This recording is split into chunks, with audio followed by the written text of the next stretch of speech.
So, hallo zusammen zum heutigen Interview. Das ist eine Interviewreihe, die wir führen mit verschiedenen Stakeholdern hier auf EU-Ebene, um unsere Mitglieder und deren Einzelmitglieder auch ein bisschen auf die Bedeutung der anstehenden Europawahlen hinzuweisen. Und heute freue ich mich ganz besonders, Maria Neuche, Mitglied im Europäischen Parlament, Mitglied in der S&D-Fraktion aus Deutschland, aus Rosenheim, ganz wichtig, das zu betonen. Und Frau Neuche ist unter anderem Mitglied, ganz wichtig für uns, im Ausschuss für die Rechte der Frauen und die Gleichstellung der Geschlechter. Frau Neuche, herzlich willkommen.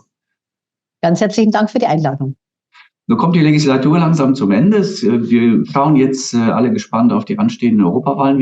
Wenn Sie jetzt zurückschauen auf die letzten Jahre, auf die letzte Legislaturperiode, was ist denn da insbesondere im Bereich Geschlechtergleichheit erzielt worden? Was war die Bedeutung hier insbesondere des Europaparlaments aus Ihrer Sicht? Ja, also die letzte Legislaturperiode war wahnsinnig erfolgreich. Das merkt man immer erst, wenn man dann zurückblickt und wenn man wirklich mal sagt, jetzt mache ich mal eine Liste und schaue, was haben wir denn wirklich geschafft? Denn sonst ist man natürlich im Alltagsgeschäft und ist immer unzufrieden, weil man immer mehr möchte. Und ich glaube, wenn man mal diese innere Unzufriedenheit ablegt und deutlich macht, was haben wir geschafft, dann muss man sagen, wirklich, es war eine sehr, sehr erfolgreiche Legislaturperiode. Vor allen Dingen war Rechtsprechung zum Thema Gleichstellung wirklich hartmäßig drinnen. Also es war harte Rechtsprechung, zum Beispiel der Beitritt zur Istanbul-Konvention. Das heißt, nicht nur einzelne Länder sind beigetreten, sondern die EU insgesamt ist einer Konvention beigetreten zum Thema häusliche Gewalt. Dann die Arbeit an der Richtlinie zur Bekämpfung von geschlechtsspezifischer Gewalt, die sind wir jetzt gerade dabei. Dann aber auch die Quote für Frauen in Aufsichtsräten, wenn man sich vorstellt, dass es diesen Bereich in Deutschland schon lange gab, aber ja in Brüssel immer blockiert war.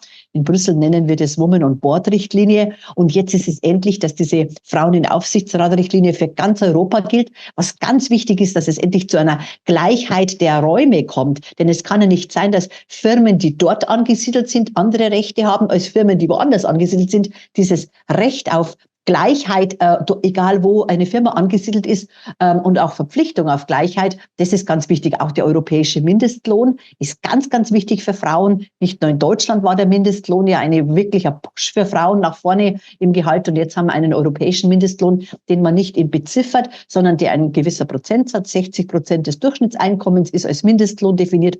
Und das Ziel 80% Bindung in Tarife, das ist wirklich was für uns Frauen ganz, ganz wichtig ist. Wurde nicht im Gleichstellungsausschuss gemacht, wurde im anderen Ausschuss gemacht, aber ist natürlich ein feministischer Schritt nach vorne. Aber auch die Lohntransparenzrichtlinie, sowie auch die Menschenhandelsrichtlinie, die Anti-Menschenhandelsrichtlinie. Das heißt, da ist wirklich viel nach vorne gegangen und trotzdem ist die Gleichstellung eine Schnecke.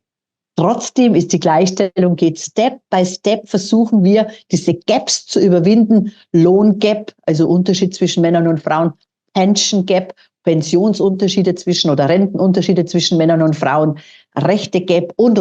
All das versuchen wir zu überwinden. Und wenn man ALGE fragen würde, den Gleichstellungsindex, das ist eine Agentur, die ganz konkret die Gleichstellung beobachtet, haben wir in der EU 70,2 Punkte von 100 Punkte. Das heißt, 30 Punkte sind noch zu machen, da ist noch viel zu tun. Frau Neuche, wir haben es angesprochen, auch die Richtlinie zur Bekämpfung von Gewalt gegen Frauen, die ja momentan ein bisschen festgefahren ist, so scheint es, wenn Sie jetzt also zur nächsten Legislatur, die nächste Legislaturperiode schauen. Sie haben dann auch einen guten, wichtigen Listenplatz hier bei der SPD. Was wird für Sie jetzt in der kommenden Legislatur, was werden die entscheidenden Themen sein? Sie sprachen von den 30% Luft, die es nach oben gibt. Was wären für Sie dann natürlich die Schwerpunkte? Je mehr Extremrechte ins Parlament kommen, und wir sehen ja ein bisschen mit Sorge für die nächste Legislatur, was wird da kommen, desto wichtiger ist es für uns, Mindeststandards verbindlich abzusichern.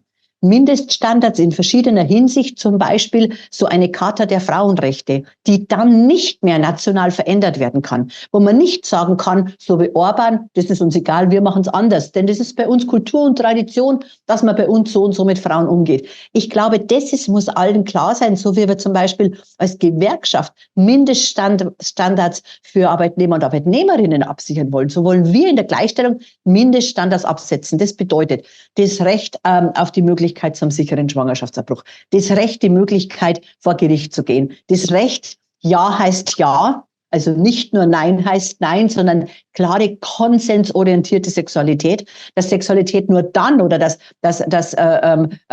man deutlich macht, es muss ein Ja geben auf der anderen Seite und nicht nur ein Stillsein, denn das haben wir ja oftmals im Thema, eine Frau ist betrunken oder eine Frau wird überrumpelt. Es muss richtig konsensorientierte Sexualität im Mittelpunkt stehen. Wir haben natürlich auch das Thema Prostitution. Ich war selbst die Berichterstatterin zum Thema Prostitution für eine Resolution, dass wir einen Flickenteppich in Prostitutionsgesetzgebung in Deutschland haben, in Europa haben, bedeutet, dass es auch so Verschiebebahnhöfe geht, dass im Saarland sehr viel Prostitution herrscht, weil aus Frankreich viele Freier kommen, weil in Frankreich die Freierbestrafung existiert. Solche Verschiebebahnhöfe wollen wir nicht. Wir wollen das Versprechen wahrmachen. Das Versprechen, das Europa uns allen gibt. Das Ziel gleichwertige Lebensbedingungen, gleichwertige Chancen und gleichwertigen Schutz, egal an welchem Ort du bist. Und das ist für Frauen so ganz besonders wichtig. Ob ich eine rumänische Frau am Land bin oder eine französische Frau mitten in der Stadt in Paris, muss klar sein, ich habe die gleichen Rechte, ich habe den gleichen Schutz, ich habe den gleichen Respekt und so weiter. Das, glaube ich, ist unser ganz großes Ziel für die nächste Legislaturperiode. Frau Neuchel, Sie sprachen es an, die Erwartungen sind hoch. Sie treten nochmal an auf einem sehr guten Listenplatz. Wir wünschen Ihnen alles Gute, viel Erfolg. Was wäre Ihre Message an die Wählerinnen und Wähler jetzt angesichts des im Juni, ich weiß gar nicht, wann das in Deutschland ist, bezüglich der Europawahl? Am 9.6. wird in Deutschland gewählt und in Deutschland wählen die Menschen in Deutschland 96 Menschen, Frauen und Männer, die Deutschland in Europa vertreten. Das heißt, die deutschen Abgeordneten werden bei uns am 9.6. gewählt.